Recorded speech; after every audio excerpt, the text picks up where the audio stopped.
Hey, good morning, Sunday morning here where when I'm recording. Bruce here. Hope you're doing great. I just got a few of these L264 Sultan Plecos. I already have some, but I got a few more for some additional bloodline.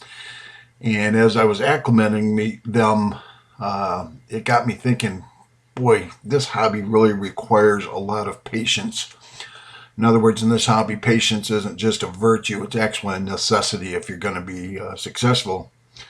First of all, you've got to learn about your fish, and you need to learn about them from trusted sources, and that can mean some time looking online, talking to people who have successfully raised them.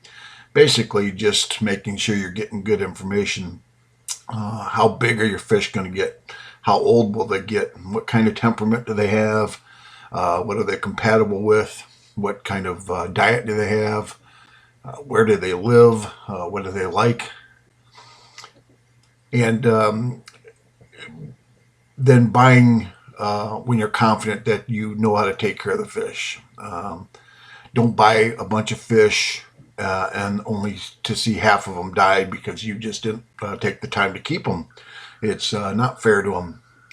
Quarantining fish. Do you quarantine your fish, or if they're from a trusted source, you just throw them in your tank because you think there's no way your local big box store is passing any diseases on to you? Again, a lot of times we want to get our prized new fish into our display tanks, and we end up with problems because we don't put them into a separate tank to quarantine them for a while. Acclimation. When you buy new fish, did you know that you should take your fish and you should slowly add your fish tank water to that over a period of an hour, trying to get at least 2 or 3 times the tank water that they're going to be in into mixed in with the water that they arrived in. Slowly adjusting the temperature and slowly acclimating them to what they're going to be living in now. But in other words, you can't just throw the thing in float the bag on top of your aquarium for 10 minutes and say, okay, yeah, that's pretty close, and dump them in. It's not good for them. Tanks setup, cycling your tanks can take a long time, especially for saltwater tanks. I'm not going to get into what's involved in that right now, but basically making sure that your conditions are right so that you're not going to have a constant struggle to get your parameters good and have clean, healthy water for your fish. You could lose a lot of fish if you don't take the time. Maintenance time. Do you skimp on your water changes because you're short on time or you're just tired one day? You need to dump 10 gallons, but you only dump 5 because you just don't feel like it. Do you do proper maintenance of your filters, or do you just put it off sometimes?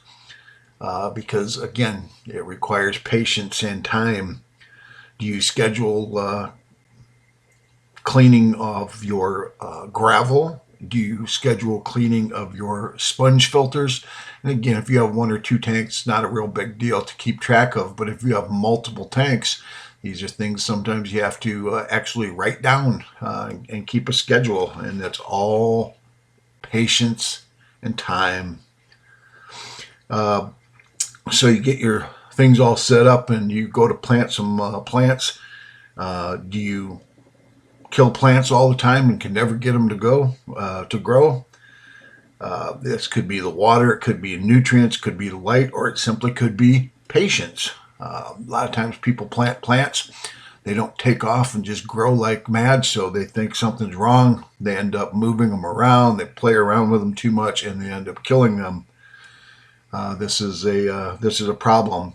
A lot of times you need to plant your plants and let them stay and give them the best chance and good lighting, good materials, good clean water, good minerals, and good water. And then just be patient. Leave them alone. Don't mess with them. Let them melt back. Let them grow back. All about patience. How about feeding? You guys ever heard of the 3-minute rule? Sometimes you'll get some food and you'll see something that says, feed it to them as much as they'll eat in 3 minutes.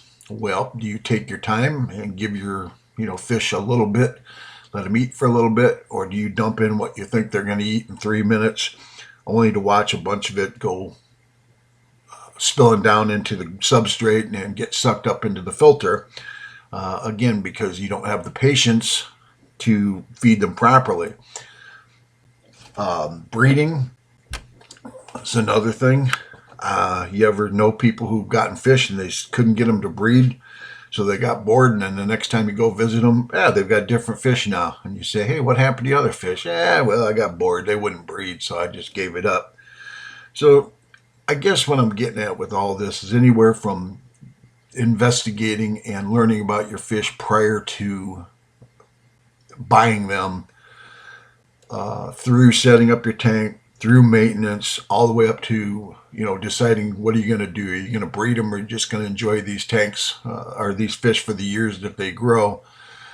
I want to motivate you to take your time and do things properly, and remember that this is it's not a race, and that the only way you're going to have success in this hobby is if you learn that it requires a lot of patience.